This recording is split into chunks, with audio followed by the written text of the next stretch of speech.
कैसी हो अम्मा? हाँ मैं ठीक हूँ, आप कैसे बच्चा? बस मैं ठीक हूँ। ये देखो आपके लिए गरम गरम पूरी लाई है, अभी खा लो, आप नाश्ता कर लो, ठीक है? हाँ ठीक है। बच्चा तू मेरा कितना ध्यान रखती है बेटा। अच्छा मुझे कोई काम से जाना है तो मैं आती हूँ, फिर आपसे आके मिलती हूँ। खा लेना ये नाश्ता। बेटा संभल के जाना।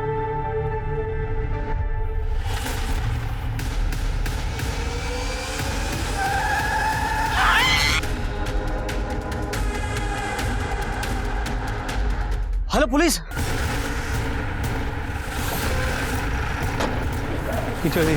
पूजा जरा चेक करो। सर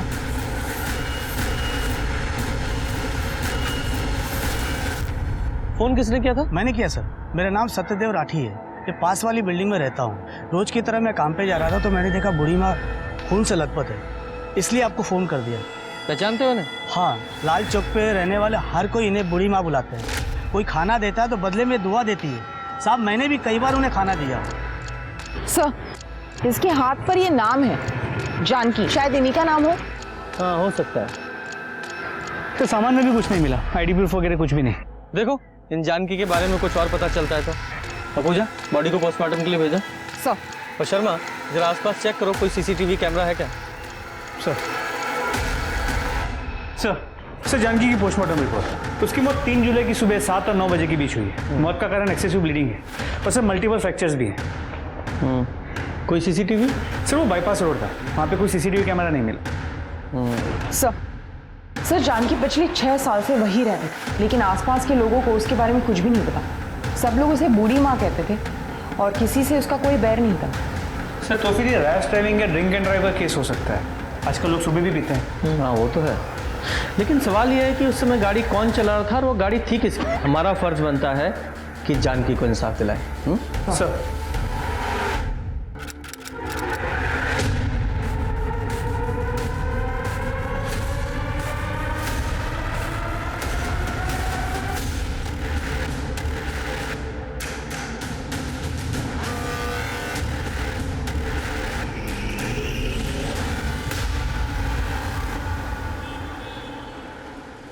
हम आपसे बेइंतहा मोहब्बत करते हैं साहिबे आलम, लेकिन आप आका हैं और हम कनीज। हमारी इन आंखों से हमारे ख्वाब मत छीनिए शहजादे, हम मर जाएंगे। हो गई नौटंकी? कितनी बार कहा है कि ये सब छोड़ के घर का कामकाज करना सीखो। मेरी अम्मा कहती है कि जब रोटी गोल होगी तभी औरत की जिंदगी सफल होगी। यहाँ तो नाटक से ही छुट्टी नहीं है, पता नहीं क्या नौटंकी करती रहती है। कपड़े रखो।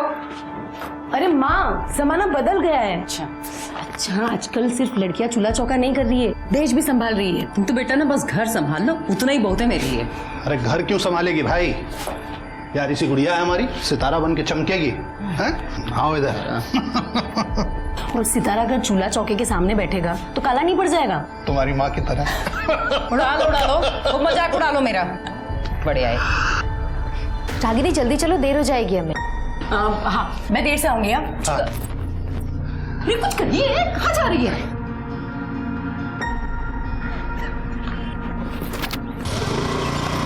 Bye bye. संभल कर जाना। लड़की को ज्यादा छूट दोगे ना तो लोग गाली देंगे। अरे कौन गाली देगा भाई, अब लड़की हमारा नाम रोशन करेगी तब देखना वही लोग ताली भी बजाएंगे।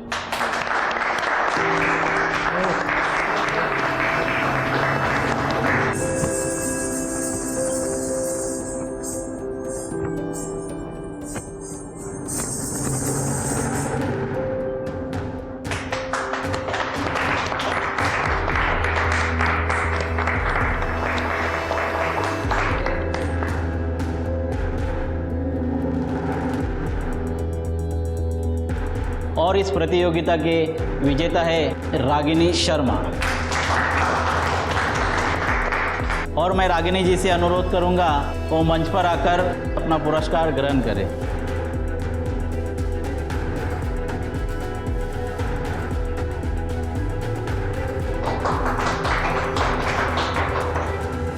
मुबारक। Thank you. रागिनी ने ना सिर्फ ये प्रतियोगिता जीती है बल्कि हम सब लोगों का दिल भी जीता है। इसलिए हमारे फिल्म डायरेक्टर मिस्टर नमन झा ने उन्हें अपनी अगली फिल्म में बतौर हीरोइन लेने का फैसला किया है। हाँ हे, हमारी बिटिया हीरोइन बन गई भाई। नाचो, अरे नाचो। बहुत बढ़िया बेटा, बहुत बढ़िया।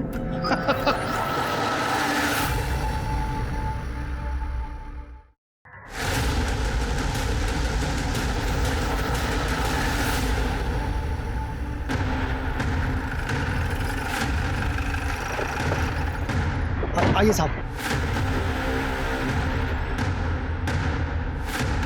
पूजा जरा चेक करो। सर जरा आसपास चेक करो तुम लोग। इस लड़की की बॉडी का कैसे पता चला?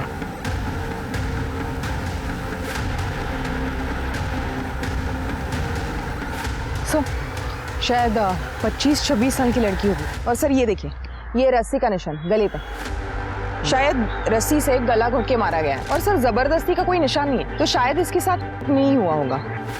जरा आसपास चेक करो, कोई रस्सी वगैरह मिलती है क्या? सर शर्मा, पर एक बात समझ में नहीं आ रही है, इस जंगल में ये अकेली लड़की करने क्या आई होगी और किससे मिलने आई होगी? सर एक चांस ये है कि इसे कहीं और मारा गया है और बॉडी को यहाँ लाके फेंक दिया। हाँ पॉसिबल तो है। सर एक फोन मिला। फोन तो काफी नया लग रहा है, हो सकता है इस लड़की का हो। इसे लैब में भेजो और चेक करो, देखो क्या मिलता है इसमें। सर पूजा बॉडी को पोस्टमार्टम के लिए भेजो। सर सर जो फोन हमें क्राइम सीन से मिला था उसे टेक्निकल टीम ने अनलॉक कर दिया है। वो फोन उसी लड़की का है। लड़की का नाम रागिनी शर्मा है, शांति नगर में उसका घर है। शांति नगर मतलब क्राइम सीन से 6 किलोमीटर होगा।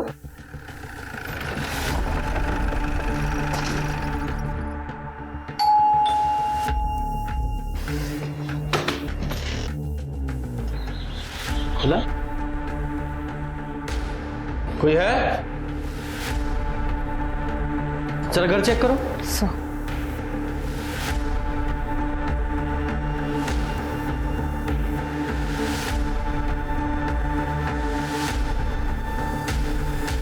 सर कोई नहीं है। सर अंदर कमरे में अलमारी खुली हुई है, सामान यहाँ वहाँ पड़ा हुआ है। लगता है मामला चोरी का है। चोरी यहाँ हुई और रागिनी की लाश हमें यहाँ से 6 किलोमीटर दूर वहाँ जंगल में मिली। सर हो सकता है ये 2 अलग अलग लोगों का काम हो। सर मुझे लगता है कि मर्डर यहाँ किया गया है और बॉडी को डंप वहाँ कर दिया गया। हाँ हो सकता है, पॉसिबल है। सर एक डैमेज फोन मिला है। फोन को लैब में भेजो और इसका डेटा रिकवर करवाओ। फॉरेंसिक टीम को बुलाओ और पूरे घर से फिंगरप्रिंट्स उठवाओ। सर ये जल्दी से जल्दी फोन करो और रिपोर्ट जल्दी से जल्दी मंगाना। सर क्या हुआ? आप लोग कौन है? सर मैं रचना और ये मेरे हस्बैंड है चिंतन, हम यहाँ पड़ोस में रहते हैं।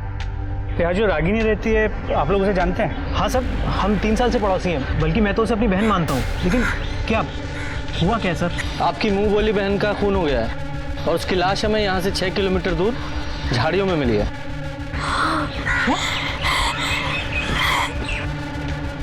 अच्छा एक बात बताइए, आप रागिनी से आखिरी बार कब मिले थे? सर अभी 3 दिन पहले मिले थे। बिना किसी सहारे के तुम अपने पैरों पर खड़ी हो रागिनी, ये हमारे लिए गर्व की बात है। हमें खुशी होगी अगर तुम हमारी पार्टी में महिला विभाग की कार्यकर्ता के रूप में शामिल हो जाओगी। जरूर सरस्वती जी। ये हमारी कार्यकर्ता है सुषमा जी और लता जी, और ये हमारा बेटा लोकेश, और ये हमारी होने वाली बहू अंजलि। हेलो। हाय। और लोकेश की होने वाली पत्नी अंजलि, इनका स्वागत करो। जी मम्मी जी।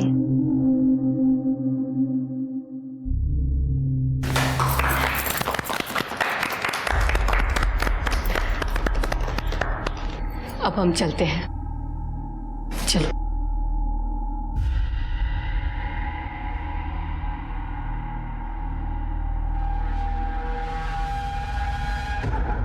ये सब? ये सरस्वती जी हैं, रागिनी को अपने जनजीवन पार्टी में आने का मौका दे रही हैं। अरे वाह, मुबारक हो। ओ हेलो, कहाँ खोई हुई हो बहना? अरे कुछ नहीं, वो मैंने आपको बताया था ना, वो आदमी जिसके पास मेरे 2 लाख रुपए अटके हुए हैं, वो मुझे परेशान कर रहा है, मेरे पैसे ही नहीं दे रहे। रागिनी को किस बात के पैसे लेने थे? सर रागिनी फिल्म इंडस्ट्री में काम करती थी, शायद शूटिंग के पैसे होंगे। हाँ, जिस आदमी से पैसे लेने थे उसका नाम पता है? हाँ, बबलू। बबलू। अच्छा, रागिनी के साथ इस घर में और कौन रहता है? कोई नहीं सर, रागिनी अकेली रहती थी। उसकी फैमिली नहीं है? नहीं सर, है, उसके मम्मी पापा हैं, वो गाजियाबाद में ही रहते हैं लेकिन दूसरे घर में। मतलब एक ही शहर में अलग अलग रहते थे? उनकी आपस में कुछ प्रॉब्लम थी क्या? सर हमें नहीं पता सर। ओके, ठीक है। उनका एड्रेस पता है? हाँ। पूजा, एड्रेस ले लो। सर। और शर्मा, इस बबलू का पता लगाओ। सर। नमस्कार इंस्पेक्टर साहब। सर आप यहाँ? हमें रागिनी की मौत का बहुत दुख है। वो हमारी पार्टी की कार्यकर्ता थी। आप उसके कातिलों को जल्द से जल्द ढूंढिए। अगर इस काम में हमारी किसी भी तरह की मदद की जरूरत हो तो हमें बताइए। जी सर, श्योर। नमस्कार सर। सुनो ना सर, जा रहे हम, अभी बात कर लें क्या? अभी नहीं दोस्तों, बाद में। अभी मौका है हमारे पास, अभी बात कर सकते हैं हम। इतना गर्म माहौल हो रखा है, बाद में आराम से करते हैं ना। रुको।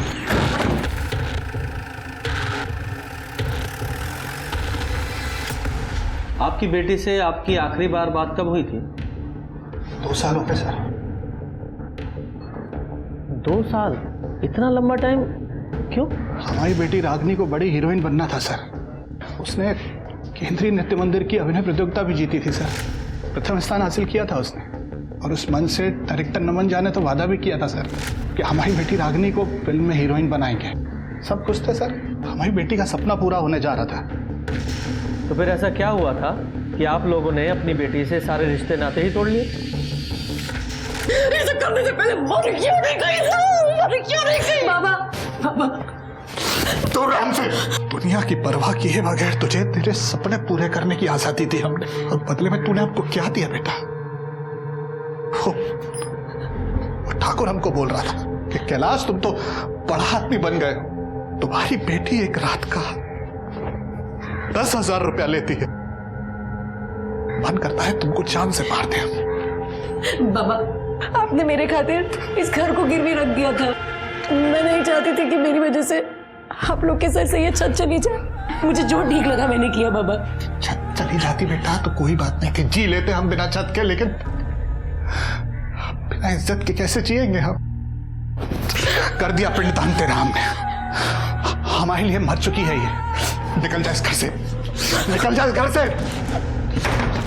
आपकी बेटी ने समाज में आपकी नाक कटा दी तो आपने उसकी जान ही ले ली। क्या कह रहे हैं सर आप? उसके सपनों में हम भी उसके साथ थे। हम अपनी इकलौती बेटी को कैसे मारेंगे? हमने ऐसा कुछ नहीं किया था सर। ये अलग बात है कि जब से हमने उसे घर से निकाला था उसके बाद हमने उसकी शक्ल नहीं देखी। ठीक है, शक्ल नहीं देखी। अब ये बताइए कि 8 तारीख को आप कहाँ थे? 8 तारीख को हम घर पे ही थे सर। बाहर ज्यादा आना जाना नहीं होता है, तबीयत खराब रहती है आजकल। साहब आपसे एक विनती है, आप मेरे बेटे के कातिलों को पकड़ना जरूर। जी। हमारी बेटी को इंसाफ दिलाइए सर। सर, रागिनी के कॉल रिकॉर्ड्स, इसके मुताबिक उसकी सबसे ज्यादा बातें 2 लोगों से होती थी। एक उसके नेबर रचना और दूसरा बबलू दुबे। ये वही बबलू दुबे तो नहीं है जिसके बारे में चिंतन ने बताया था? सर लगता तो ऐसे ही है। करता क्या है ये? लड़कियों की दलाली करता है। मतलब ये बात कंफर्म है कि रागिनी प्रोस्टिट्यूशन के बिजनेस में थी? जी सर, अब तक की इन्वेस्टिगेशन में तो यही बात सामने आई है। इस बबलू का बैकग्राउंड चेक किया सर, इसका क्रिमिनल रिकॉर्ड है, केस में अंदर जा चुका है। ये रागिनी ने इसे 2 लाख रुपए भी दे रखे थे और इसका क्रिमिनल रिकॉर्ड भी है। इसकी सर्च कहाँ तक पहुँची? सर उसका फ़ोन अभी बंद है। उसके मोबाइल की लास्ट लोकेशन मेरठ की है। शर्मा, मेरठ गाजियाबाद, किसी भी बिल में छुपाओ, ढूंढो उसे। सर रागिनी की पोस्टमार्टम रिपोर्ट। इस रिपोर्ट के हिसाब से रागिनी की मौत 8 अक्टूबर को शाम 5 से 7 बजे के बीच हुई। पहले उसे बेहोश किया गया और फिर रस्सी से गला घोंट के मारा गया। और जब रागिनी की मौत हुई तब वो 3 महीने प्रेग्नेंट थी। क्या? हाँ सर। सर रागिनी प्रोस्टिट्यूशन में थी। ये बच्चा शायद उसके किसी कस्टमर का हो। नहीं पूजा, मुझे तो ऐसा नहीं लगता, क्योंकि जो भी औरतें इस प्रोस्टिट्यूशन के बिजनेस में होती हैं बहुत सतर्क होती हैं, सेफ्टी का ध्यान रखती हैं।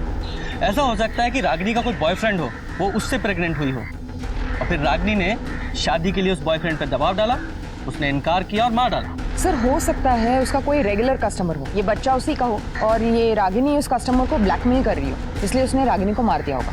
अब ये पॉसिबिलिटीज तो बहुत सारी हैं। रागिनी से जुड़े जितने भी लोग हैं सबकी डिटेल्स निकालो, और ये चिंतन और रचना, उससे भी पूछताछ करनी है। हो सकता है सर, रागिनी का बॉयफ्रेंड उससे अक्सर मिलने आया करता था। लंबा चौड़ा लड़का था, करीब 6 फीट का, बाइक से आता था। बाइक का नंबर याद है? ये सर नंबर तो नहीं याद, लेकिन सर वो हेलमेट पहन के आता था और बिना हेलमेट उतारे अंदर चला जाता था। उसके हेलमेट में ना कुछ स्टिकर सा बना हुआ था, बैलगाड़ी का। बैलगाड़ी? जी, मैंने उससे एक बार पूछा भी था।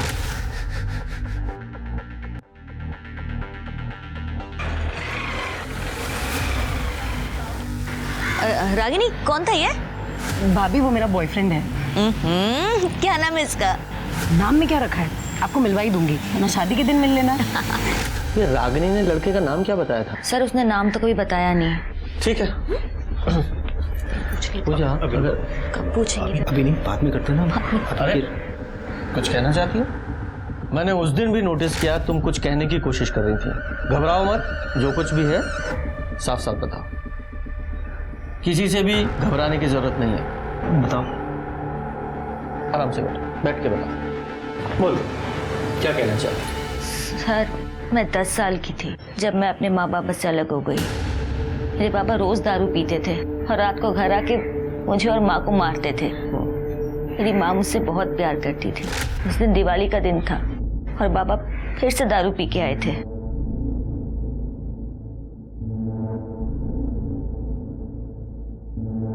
रचना, रचना बेटा, एक काम कर, तू चाचा के घर चली जा और आज रात वहीं रुकना, ठीक है? मैं कल सवेरे तुझे खुद लेने आ जाऊंगी। अक्का लेके नहीं, उनकी बेटी को यहाँ भेज दिया। मैंने कोई ठेका लेके रखा है क्या सबको खिलाने का? धीरे बोलो, धीरे, बच्चे यहीं पे हैं, सुन लेंगे तो उन पे क्या असर पड़ेगा। और वैसे भी भैया की बेटी है वो। भैया की बेटी है तो क्या मैं डरती हूँ? भैया की बेटी है तो उनको बोलो उनकी बेटी को खिलाए। एक तो घर में मिठाई कम आती है, तो मैं अपनी बेटी को खिलाऊं या फिर उनकी बेटी को? हाँ देखो, आज के आज इसको यहाँ से भगा दो, समझे? मैं वहां से निकली और रोते रोते एक टेम्पो में जाके सो गई। जब आँख खुली तो मैं दिल्ली में थी। मैं बहुत डर गई थी। वहाँ मैंने एक आदमी को बोला कि मैं कानपुर से हूँ, तो उसने मुझे एक ट्रेन में बिठा दिया। स्टेशन पहुँची तो मैं पटना में थी। वहाँ एक आदमी मुझे अपने घर ले गया और अपनी फैमिली के साथ मुझे नौकरानी बना के रखने लगा। फिर एक दिन मुझे वहाँ से भी निकाल दिया। वहाँ से निकल के फिर एक NGO में गई। वहाँ मैंने 12th तक पढ़ाई की और ये मुझे वहीं मिले थे। हम लोगों ने शादी कर ली। लेकिन सर, मुझे मेरी माँ की बहुत याद आती है। मुझे ऐसा लगता है कि मेरी माँ मुझे ढूंढ रही है। तो फिर तुमने अपने माँ बाप को ढूंढने की कोशिश क्यों नहीं की? मैडम, मुझे मेरा घर नहीं याद। मुझे बस इतना याद है कि हम कानपुर में रहते थे और हमारा घर स्टेशन के पास था और मेरे बाबा रिक्शा चलाया करते थे। सर, आप मेरी माँ को ढूंढेंगे ना सर? Please sir. हम आपके माँ बाप को ढूंढने की पूरी कोशिश करेंगे। आप बिल्कुल चिंता मत कीजिए, रिलैक्स। पूजा, एक टीम इनकी फैमिली को ढूंढने के लिए लगाओ। जी सर। सर एक मिनट। हेलो सर, बबलू का पता चल गया है। वो मेरठ में प्लाजा लॉज में रुका हुआ है। सब आपने मुझे मुंह बंद रखने के लिए कहा था, तो पैसों का वजन भी ज्यादा होना चाहिए ना। अब पुलिस मुझे कुत्ते की तरह ढूंढ रही है। अगर मैं पकड़ा गया तो सब कुछ उल्टी कर दूंगा।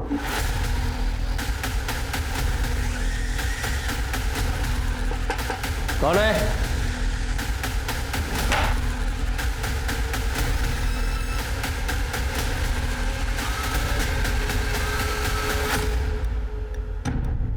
रागिनी को क्यों मारा? सब मैंने नहीं मारा रागिनी को। सब मैं जिस दिन रागिनी का कत्ल हुआ तूने उसे फोन किया था ना, 2 लाख रुपए तूने देने थे ना उसके, वो रुपए ना देने पड़े इसलिए फोन किया, बुलाकर मार डाला उसे। साहब, रागिनी मेरे लिए सोने का अंडा देने वाली मुर्गी थी साहब। हर महीने लाख रुपए कमाता था उससे साहब मैं। उसके मरने का सबसे ज्यादा नुकसान मुझे हुआ है साहब। मैं क्यों मारूंगा उसे? तो फिर उसके पैसे क्यों नहीं लौटाए? कैसे लौटाता साहब? पिछले 8 महीने से वो काम नहीं कर रही थी। अगर वो काम कर रही होती ना तो सूद समेत वापस कर देता पैसा। पिछले 8 महीने से काम नहीं कर रही थी? क्यों साहब? हो सकता है किसी लड़के के प्यार में पड़ी हो। हमारी लाइन में होता है साहब ये सब। जो वो पिछले 8 महीने से काम ही नहीं कर रही थी तो तूने फ़ोन क्यों किया उसे? सब रागिनी के लिए कस्टमर की पर्सनल डिमांड आई थी साहब, और पैसे भी अच्छे मिल रहे थे इसलिए फ़ोन करना पड़ा साहब। अरे रागिनी को छोड़ो साहब, मेरे पास एक से एक लड़कियाँ हैं, उससे भी अच्छी देता हूँ आपको। रागिनी चाहिए, कर सकता है तो बोल। कोशिश करता हूँ साहब, लेकिन पैसे ज़्यादा लगेंगे। हाँ, ऐसा जितना तू बोले फिर हो जाएगा काम। साहब मुझे मालूम था कि वो मना ही करने वाली है, लेकिन साहब फिर भी मैंने उसे फ़ोन किया। देख बबलू, मैंने पहले ही बोला मैंने काम छोड़ दिया है। अरे एक रात का 2 लाख रुपए दे रहा है। ठीक है, हाँ बोल दे। कितने बजे जाना है? सब 5 बजे रागिनी पिकअप पॉइंट पे मिलने वाली थी, वहाँ से वो कस्टमर के साथ आगे जाने वाली थी साहब। रागिनी ने हाँ बोला और मैंने उनकी बुकिंग होटल डीसेंट में करवा दी थी साहब। कस्टमर कौन था? कस्टमर का नाम तो नहीं मालूम साहब, लेकिन नंबर मालूम है साहब। शर्मा, इससे नंबर लो उस कस्टमर का, पता लगाओ कौन है वो। सर। तुम ध्यान रखना, फिलहाल तुझे छोड़ रहा हूँ, लेकिन तू हमारे रडार पर है। शहर के बाहर एक कदम भी रखा ना तो ऐसा केस लगाऊंगा, जिंदगी भर जेल में सड़ेगा फिर। आई बात समझ में? ठीक है शर्मा, इस बबलू ने अभी हमें पूरी जानकारी नहीं दी है, जरा उस पर नज़र रखो, क्योंकि इसकी एक्टिविटी हमें कातिल तक पहुंचा सकती है। सर। और एक बात, इस बबलू से ना एक रागिनी के जितने भी कस्टमर थे सबकी एक लिस्ट ले लो और सबसे बात करके देखो। और वो डिलाइट होटल जहाँ ये रागिनी अपने कस्टमर के साथ जाती थी वहाँ से CCTV फुटेज मंगाओ और चेक करो कि कौन कौन से ऐसे रेगुलर कस्टमर थे जो उसके साथ वहाँ जाते थे। चेक करता हूँ। हाँ ना, जरूर। शर्मा, जब भी इस रोड से गुजरता हूँ मुझे वो बुढ़िया माँ थी ना जानकी, उसका वो दर्दनाक हादसा याद आता है। तुमने बताया था ना उस केस का एक चश्मदीद गवाह, वो लड़का जो फील बेचता था, वो तब से गायब है। पता लगाओ कहाँ है वो? सर खबरियों ने बताया कि उसे MG रोड पे देखा गया। MG रोड पे? जरा ढूंढो उसे। सर। सर, जो नंबर बबलू ने बताया था वो इसका है। नाम क्या है तुम्हारा? बाकेलाल चौधरी। 8 तारीख को मेरा मोबाइल चोरी हुआ था सर, और मैंने कंप्लेंट भी लिखाई थी। ठीक है, तुम जाओ। सर मैंने होटल डीसेंट में पूछताछ की। 8 तारीख को रागिनी की बुकिंग तो थी, लेकिन वो वहां पहुंची ही नहीं। CCTV footage. सर ये आदमी देखिए, ये आदमी हर 2 दिन में रागिनी के साथ देखा गया। सर बबलू ने बताया था कि ये कस्टमर हर दूसरे दिन रागिनी के लिए कॉल करता है।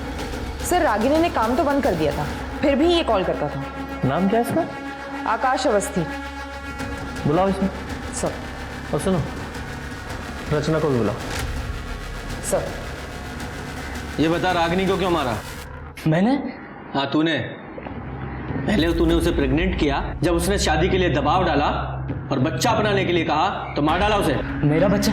सर माना मैं उससे रेगुलर मिलने जाता था, लेकिन सर मैंने कभी उसे हाथ भी नहीं लगाया। बेवकूफ़ समझता है हमें? सर मैं सच कह रहा हूँ। सर दरअसल मैं दौर का रहने वाला हूँ, इसलिए ना यहाँ कोई दोस्त है ना कोई पहचान वाला, बस एक रागिनी थी जिससे बात करके अच्छा लगता था। अगर आप हमें पसंद नहीं करते हो तो हम यहाँ क्यों आते हैं? तुम हमें पसंद हो रागिनी, बस औरत का ये रूप हमें पसंद नहीं। असल में बात यह है कि तुम मुझ में एक ग्राहक देखती हो और मैं तुम में एक अच्छा दोस्त। एक आप हो और एक कुछ नहीं, जाने दो। तकदीर में शायद यूं ही जीना लिखा है। अब तो मौत भी बिन बुलाए आएगी। रागिनी बहुत परेशान थी सर, कुछ तो बात थी जो उसे खाए जा रही थी, शायद फंस गई थी जिसमें फरोशी के दलदल में। लेकिन हमें पता चला है कि तू उसके घर भी आता जाता था। नहीं सर, मैं कभी उसके घर नहीं गया, मेरे पास तो उसका फ़ोन नंबर तक नहीं है, तो घर का पता मुझे कैसे मालूम होगा? मैं तो हमेशा उससे बबलू के थ्रू ही मिला हूँ।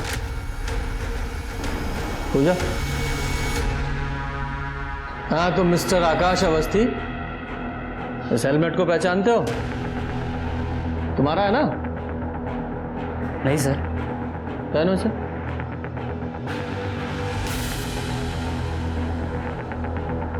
रचना, घूम जाओ।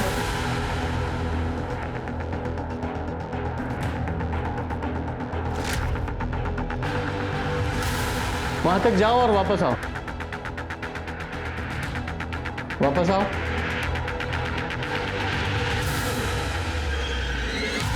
सर शायद ये वो नहीं है। ठीक है, हेलमेट उतार दो। सिंह, लेके जाओ।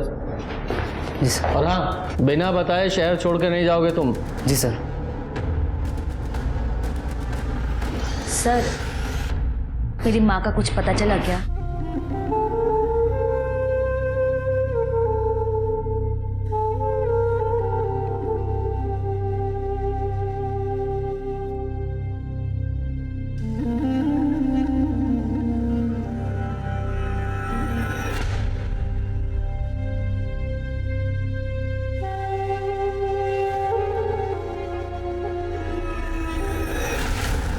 तुम जानती हो ना?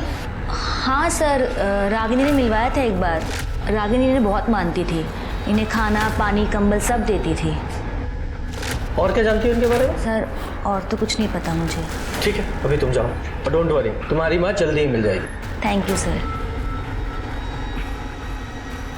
शर्मा, मुझे लगता है कहीं ना कहीं ये दोनों केस आपस में जुड़े हुए हैं। सर, रागिनी के घर से जो फोन मिला था उसका डेटा रिकवर हो गया, ये देखिए।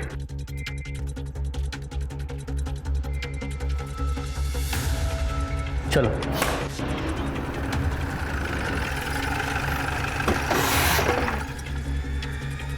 ये देखिए सर।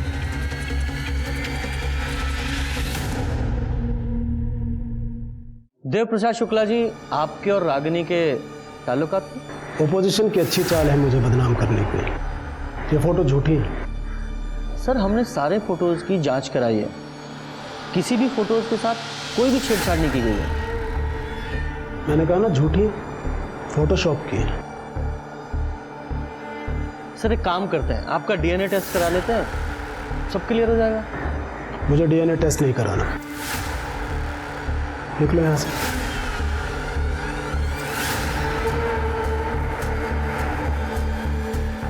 हाँ इंस्पेक्टर, तुमने वो हाथी और चींटी वाली कहानी सुनी है ना? चींटी अपने दायरे में ही रहे तो अच्छी है।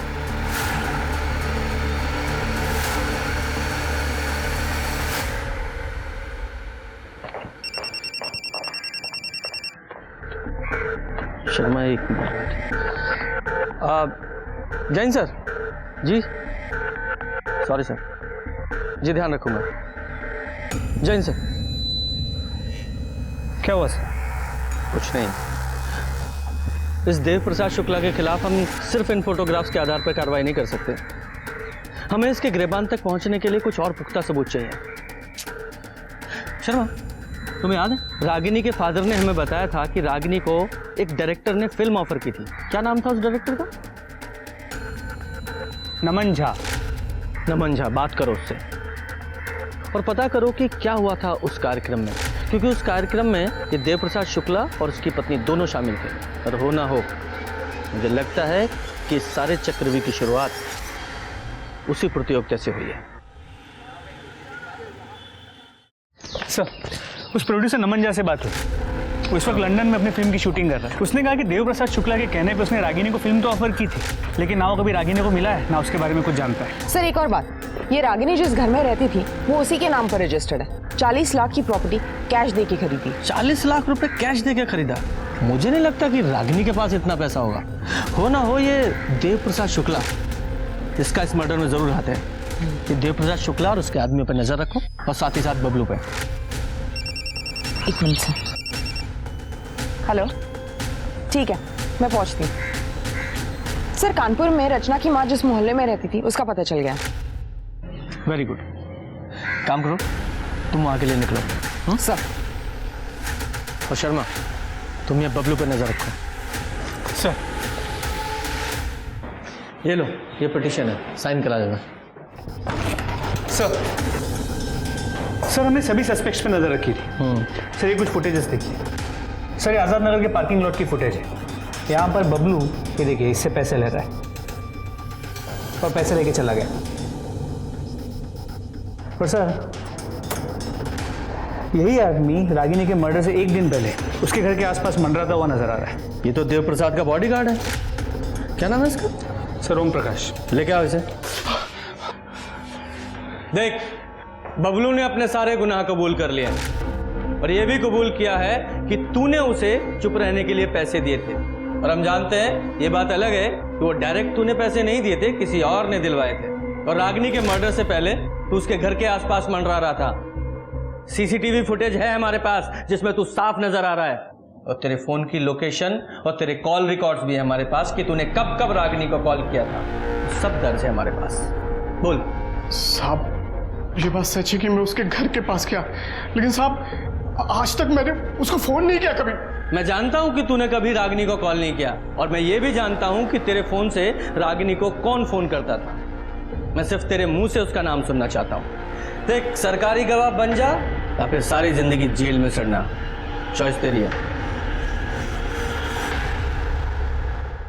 हाथी और चींटी की कहानी सुनी है मैंने शुक्ला जी, और यह भी सुना है कि चींटी अगर एक बार हाथी के कान में चली जाए तो उसे तांडव करवा देती है। अब मुद्दे की बात शुरू करें। मैंने ही रागिनी को फिल्म दिलाने के लिए नमन से बात की थी। सर, उन्होंने मुझे अपनी फिल्म में हीरोइन बनाने का वादा किया था। उनका एक आदमी सुरेश एक हफ्ते पहले मुझे गाजियाबाद में मिला। अरे मैडम, अगर फसल उगानी है तो बीज तो बोना ही पड़ेगा। 4 लाख रुपए खर्च होंगे, कॉस्ट्यूम का, ऑडिशन का, पोर्टफोलियो का, शोरील का। मैडम बहुत पैसा खर्च होता है, काम निकालिए, चाय पानी सब करना पड़ता है। अब जब 4 लाख रुपए इकट्ठे हो जाए ना, मुझे फोन कर देना। पर इतना श्योर है कि काम दिलाने की गारंटी मेरी है। मेरे बाबा ने 4 लाख रुपए ब्याज पे लिए थे, और वो सारे रुपए मैंने सुरेश को दे दिए। अब 4 दिन से वो मेरा फोन नहीं उठा रहा है। मुझे समझ में नहीं आ रहा है अब मैं क्या करूं, क्या बोलूं बाबा को।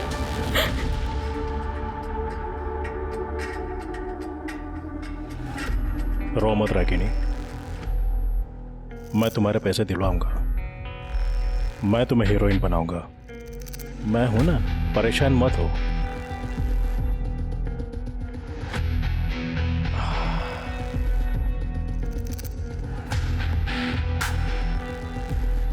मैं नमन से बात कर लूंगा,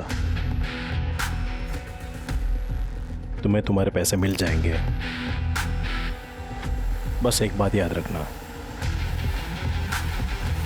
मैं तुम्हारे लिए कुछ भी कर सकता हूं। और ये सुरेश कौन है? पता नहीं, शायद सुरेश ने ही नमन के नाम से रागिनी को बेवकूफ बनाया। मैंने उसे ढूंढने की बहुत कोशिश की, लेकिन वो मिला नहीं। फिर मुझे पता चला कि रागिनी प्रोस्टिट्यूशन के बिजनेस में आ गई। एक दिन मैंने उसे कॉल करके कहा कि मैं तुम्हें घर लेकर देता हूँ, तुम्हारा खर्चा उठाता हूँ, तुम्हें धंधा छोड़ दो और मेरे साथ रहो। तो मानो पिछले 6 महीने से मेरे उससे कोई ताल्लुकात नहीं है। मैंने उससे सारे रिश्ते तोड़ दिए थे। तो ऐसा क्यों किया आपने? मन भर गया। अब जब पिछले 6 महीने से मेरे उससे कोई ताल्लुकात ही नहीं है, तो ये बात जाहिर है कि वो कम से कम मुझसे तो प्रेग्नेंट नहीं थी। शुक्ला जी, ये तो डीएनए टेस्ट के बाद ही पता चलेगा कि क्या सच है और क्या झूठ। मैं डीएनए टेस्ट कराने के लिए तैयार हूँ इंस्पेक्टर, लेकिन मेरी आपसे एक रिक्वेस्ट है कि ये बात बाहर ना आए। इलेक्शन सर पर है। ठीक है, उसकी चिंता मत कीजिए। Thank you. आज तो सारे फूल भीगे ही नहीं। सर ये राजू। हाँ साहब। राजू बेटा, तुम पहले ये फूल लाल चौक पे बेचा करते थे ना? हाँ साहब, वहाँ कमाई कम होती थी और यहाँ कमाई अच्छी होती है। अच्छा, जब तुम लाल चौक पे फूल बेचा करते थे तो एक कार ने एक बुढ़िया माँ जानकी, उनको टक्कर मार दी थी जिससे उनकी मौत हो गई थी। तुम वहीं थे? हाँ साहब, मैं वही था। रागिनी दीदी बूढ़ी माँ को खाना देकर जैसी निकली, पीछे से एक कार आई और बूढ़ी माँ को उड़ाकर चली गई। सर ये हो सकता है कि वो गाड़ी रागिनी का पीछा कर रही है और गलती से जानकी को टक्कर मारी। हाँ, पॉसिबल तो है। अच्छा राजू बेटा, एक बात बताओ, जब तुम लाल चौक पे थे, उस बुढ़िया को उस गाड़ी ने टक्कर मारी, तो तुमने देखा कि कार कौन चला रहा था? नहीं साहब। उस गाड़ी का कलर, उसकी नंबर प्लेट वगैरह कुछ याद है? नंबर वंबर तो याद नहीं है, लेकिन हाँ, गाड़ी पर बैलगाड़ी छपी हुई थी।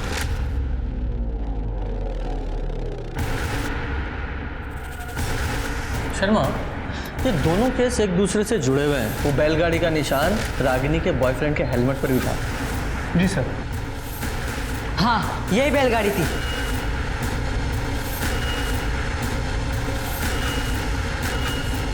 यही बैलगाड़ी थी ऐसी? हाँ साहब, यही बैलगाड़ी छपी थी उस गाड़ी पर। बैठो, चाय फिर। सीसीटीवी खंगालो, सारा नाकाबंदी करो, कुछ भी करो। I want that car any how. Sir DNA report पढ़ो। सर, रिपोर्ट के हिसाब से देव प्रसाद का डीएनए रागिनी के बच्चे के डीएनए से मैच करता है, लेकिन सिर्फ 25%। मतलब वो देव प्रसाद नहीं है, उसका भाई या बेटा है? लेकिन सर देव प्रसाद का कोई भाई नहीं है। मैं सच कह रहा हूँ, मैंने कुछ भी नहीं किया। देख लोकेश कुमार, पुलिस की मार तो सह नहीं पाएगा, इसलिए जो भी है पूरा सच बता, वरना बाद में तेरे हलक में हाथ डाल के निकलवाऊंगा मैं। और तेरे खिलाफ बहुत सारे सबूत हैं हमारे पास। तेरी कार जिससे तूने जानकी को उड़ाया था वो बरामद हो चुकी है। रागिनी के पेट में पल रहे बच्चे का डीएनए टेस्ट कराया हमने, जो तेरे डीएनए से मैच होता है, मतलब तू उसका बाप है। तो ये हेलमेट देख रहा, तेरे घर से बरामद किया हमने, तेरा हेलमेट है ये, जिसे पहनकर तू रागिनी से मिलने जाता था। अब झूठ मत बोलना, क्योंकि गवाह है मेरे पास। और ये बैलगाड़ी का स्टिकर तेरे बाप की पॉलिटिकल पार्टी का पुराना चुनाव चिन्ह है ये बात भी हमें पता है, जो तेरी गाड़ी और हेलमेट दोनों पर है। बताता हूँ सर, सब बताता हूँ। रागिनी मेरे घर आया करती थी पापा से मिलने, तभी मैंने उसे पहली बार देखा। हमारे बीच बातचीत चालू हो गई। वो मुझे अच्छी लगती थी सर। रागिनी पापा के जाल में फंस चुकी थी, ये बात मैं जानता था, इसलिए मैं उससे छुप छुप के मिलने लगा। और एक दिन लाल चौक पर रागिनी का पीछा करते करते मैंने गलती से एक बुजुर्ग महिला के ऊपर गाड़ी चढ़ा दी। बाद में जब मुझे पता चला कि रागिनी और पापा के बीच सारे रिश्ते ख़त्म हो चुके हैं, तो हम फिर मिलने लग गए, बातें करने लग गए। हमारे बीच की दूरियां धीरे धीरे कम हो गई, हम और नज़दीक आ गए। लेकिन एक दिन अंजलि ने मुझे और रागिनी को एक साथ देख लिया। उसे हमारे रिश्ते के बारे में पता चल गया। फिर मैंने अंजलि को वादा किया कि मैं रागिनी को अब फिर कभी नहीं मिलूंगा। ये अंजलि कौन है?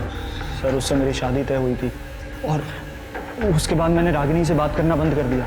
फिर एक दिन रागिनी ने बताया कि वो प्रेग्नेंट है। मैं बच्चा नहीं गिराऊंगी। शादी कर रहा है ना तू? मैं भी देखती हूँ उस अंजलि के साथ तू कैसे शादी करता है। शादी तो मैं करूंगा, और तू कुछ कर नहीं पाएगी। निकल मेरे घर से, गेट लॉस्ट, निकल। और जब रागिनी ने अबॉर्शन कराने से इनकार कर दिया और तुझे एक्सपोज करने की धमकी दी, तो मार डाला उसे? नहीं सर, हाँ मैं गुस्से में था, लेकिन मैंने उसको मारा नहीं है सर। सर ये देखिए,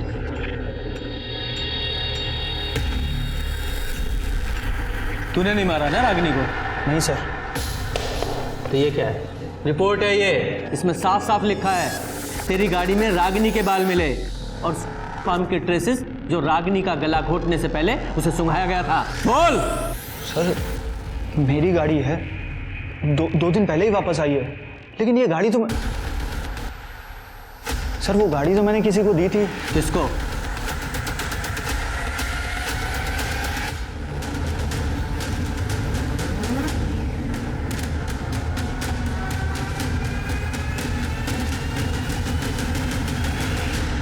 तो मैडम अंजलि, तो शुरू से बताओ, बोलो बोलो। सर लोकेश और रागिनी को रंगे हाथों पकड़ लिया था। लोकेश ने मुझे प्रॉमिस किया था वो उससे कभी नहीं मिलेगा, लेकिन फिर भी वो उससे मिलने गया। मैंने उसका पीछा किया, वो रागिनी के घर के अंदर चला गया, मैं वहीं खड़ी थी। कुछ देर बाद वो वापस आया।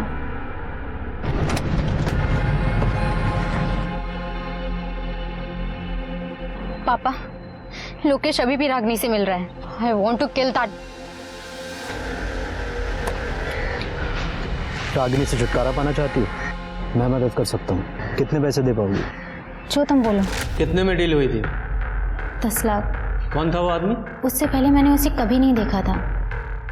तुमने उसके साथ 10 लाख रुपए की डील की और तुम्हें पता ही नहीं वो कौन आदमी था? बेवकूफ समझाया मैं?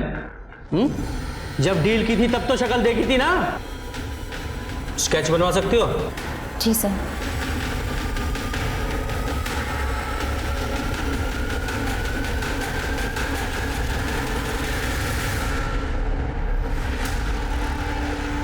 ये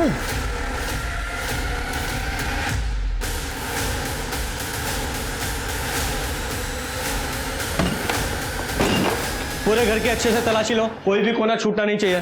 सर आप लोग यहाँ पर, क्या हुआ है सर? चिंतन कहाँ है? चिंतन तो घर पे नहीं है, लेकिन क्या हुआ? अभी पता चल जाएगा क्या हुआ है।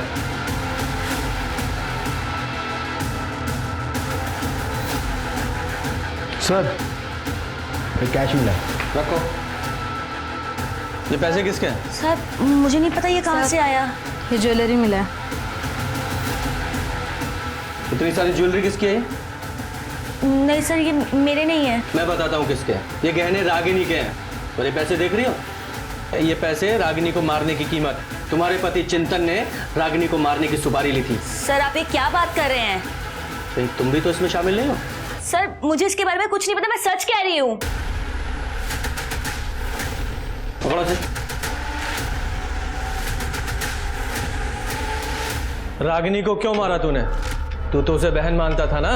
सब दिखावा था सर, पैसे नहीं थे मेरे पास। जानती थी वो, मेरा मकान बिकने वाला था, ये भी पता था उसको। किस्त चुकाने के पैसे नहीं थे मेरे पास, और जिससे उधार लिया था वो घर तक आ गया था उस दिन। सलीम भाई, मैं आपके पैसे पक्के से लौटा दूंगा, मुझे बस थोड़ी और मोहलत दे दो, बस 1 महीना। और अगर 1 महीने बाद भी पैसे नहीं आए तो ये घर तो बिकेगा ही, इसके साथ साथ तू भी दुनिया से उठ जाएगा। भैया ये कौन था? इन्होंने उनसे पैसे लिए थे बिजनेस के लिए। बिजनेस तो डूब गया, अब अगर पैसे नहीं लौटा पाए तो जान से मारने की धमकी दे रहे हैं। रागिनी, तेरे पास कुछ पैसे हो तो मैं लौटा दूंगा। भैया सच में मेरे पास कुछ भी नहीं है। एक से आने वाले थे लेकिन वो भी अटके पड़े हैं। झूठ बोल रही थी वो। मिनिस्टर शुक्ला साहब के बहुत एहसान थे उस पर। लोकेश का भी उसके घर पे आना जाना था, पैसे तो थे उसके पास। उस दिन जब लोकेश उसके घर पे आया तो मैंने खिड़की से उन दोनों की बातें सुन ली। रागिनी के घर से बाहर निकला और अपनी गाड़ी में बैठकर जैसे ही निकला, मुझे अंजलि की आवाज़ सुनाई दी।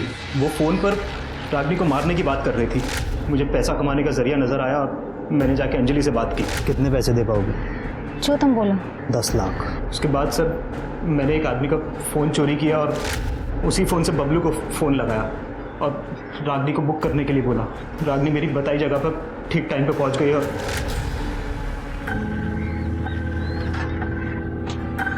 अरे चिंतन भैया, आप लोकेश की गाड़ी में? हाँ, उसी ने भेजा है मुझे। आओ बैठो। ठीक है।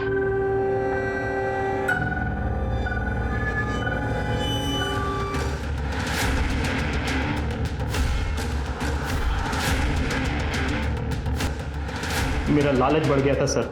रागिनी को मारने के बाद मैंने उसके पर्स से उसके घर की चाबी निकाली और उसके घर जाकर अलमारी से सारे गहने और पैसे चुरा लिए। तूने सिर्फ रागिनी का ही कत्ल नहीं किया, बल्कि भाई बहन के रिश्ते का भी कत्ल कर डाला। चिंतन को रागिनी के खून के इल्जाम में उम्र कैद की सजा सुनाई गई। वहीं रागिनी की हत्या में भागीदार अंजलि को भी गिरफ्तार कर सलाखों के पीछे भेज दिया गया। साथ ही लड़कियों को जबरदस्ती जिस्म फरोशी के दलदल में उतारने वाले देव प्रसाद शुक्ला और बबलू को भी सख्त सजा हुई। जानकी एक्सीडेंट केस में दोषी पाए जाने के बाद लोकेश को भी कड़ी सजा सुनाई गई। सर फाइनली केस तो खत्म हुआ? नहीं शर्मा, अभी केस खत्म नहीं हुआ है। एक बड़ा काम करना भी बाकी है।